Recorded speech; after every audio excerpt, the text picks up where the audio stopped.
From high atop Healthcare Hill in Central Maryland, this is BSN Headline News. Today's top story is the history of Bon Secours. Well, maybe an abridged version of Bon Secours' history. But before we start, understand that Bon Secours has always had a heritage of coming together in response to changing needs. So here are some important dates that reflect those changing needs and Bon Secours' response. 1824, Ministry Foundation. In Paris, France, the Sisters of Bon Secours formed a religious community of women to care for those who were sick and dying in their homes. They served as the first organized home health organization. 1881, Ministry Expansion. After extending their presence throughout France, England, and Ireland, three Sisters of Bon Secours brought their unique concept of community care to Baltimore, where they established a convent on West Baltimore Street. 1983, Ministry Collaboration.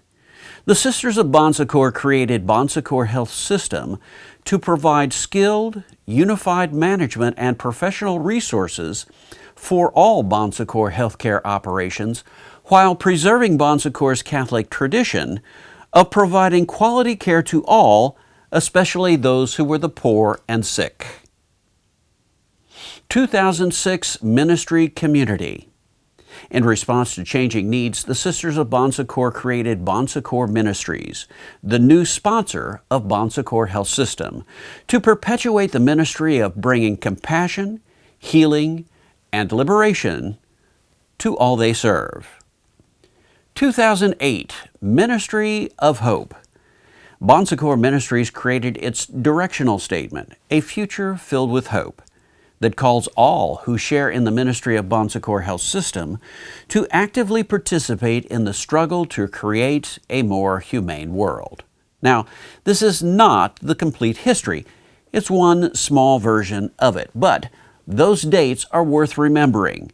1824, 1881, 1983, 2006, and 2008. And understand that as needs change, Bon Secours responds with a heritage of coming together.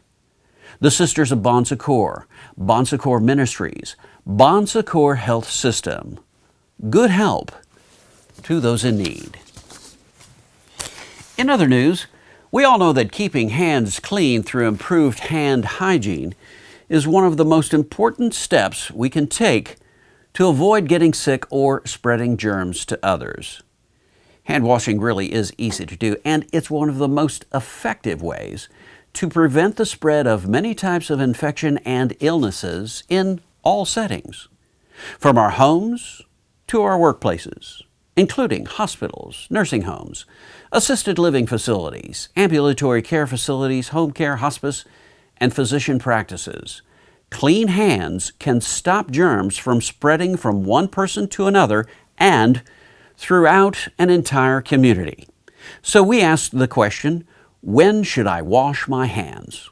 Well, according to the CDC, you should wash your hands before, during, and after preparing food, before eating food, before and after caring for someone who is sick, before and after treating a cut or wound, after using the toilet, after changing diapers or cleaning up a child who has used the toilet, after blowing your nose, coughing, or sneezing, after touching an animal, animal feed, or animal waste, after handling pet food or pet treats, or after touching garbage. And when in doubt, wash your hands. Washing our hands with soap and water is the best way to reduce the number of microbes on our hands in most situations. If soap and water are not available, use an alcohol-based hand sanitizer that contains at least 60% alcohol. Alcohol-based hand sanitizers can quickly reduce the number of microbes on hands in some situations, but sanitizers do not eliminate all types of germs. Your best bet is to wash your hands with soap and water. Finally, right relationships.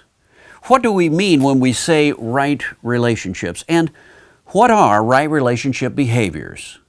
Well, regardless of whether you are an office worker, a clinician, or a leader, whether you are working with patients, the general public, or fellow workers, what we do and how we treat others reflects on us individually and as an organization.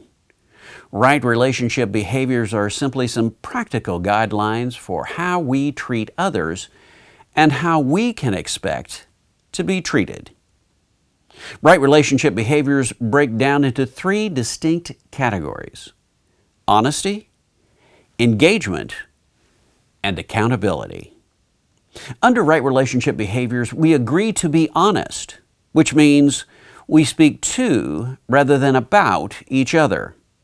We speak our truth without blame or judgment, and we express both support and differences of opinion with the goal of achieving understanding and reaching consensus. We agree to be engaged, which means we will show up, be on time, and manage distractions. We will listen deeply, ask questions, and provide feedback, and we will ask for and extend forgiveness. We agree to be accountable, which means that we may not reach consensus, but leave as a team. We will do what we commit to do, and we will support decisions after meetings. As we go about our day-to-day activities, we sometimes forget that it is not just about any one of us individually. It is also about all of us collectively. And right relationship behaviors plays a major role in our being one Bon Secours. Well, that's it for this week. Stay tuned to this portal for future up-to-the-minute information on these and other stories on BSN Headline News. I'm Dave Schlachter. Thanks for joining us. BSN Headline News is a production of Bon Secours Productions and is solely responsible for its content.